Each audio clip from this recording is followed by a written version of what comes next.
ขอบคุณพระเจ้าเนาะแหล่ทางตามหาเจ้าท่านเป็นการได้กล่าวที่ประสงค์ไปขอพระเจ้าอวยพรเนาะ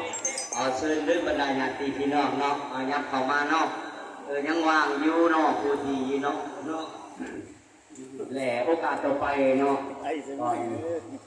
จะได้เรียนที่ใดเนาะห้องว่า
ได้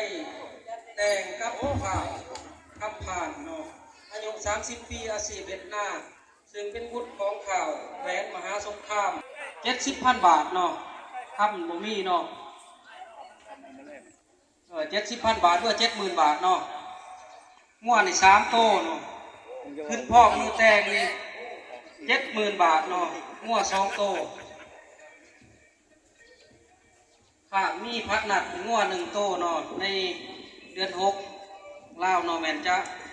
มอบให้เนาะทั้งสองกับสองฝ่ายอำนาจการปกครองคือทางและองค์การจัดตั้งออกทางจริงได้ส่องหน้ากันเฮ็ดไปอย่างยืนการแต่งดองสภาพตีไว้เพื่อเป็นหลักฐานที่ว่างนั่งแก่วันที่17 เดือน 2 2026เส้นเจ้าบ่าวคือว่าอภานเนาะเจ้าสาวนี่ทางอภานเนาะก็จุ้งกันมากงานปฏิบัติเนาะเจ้าการไปได้นะครับ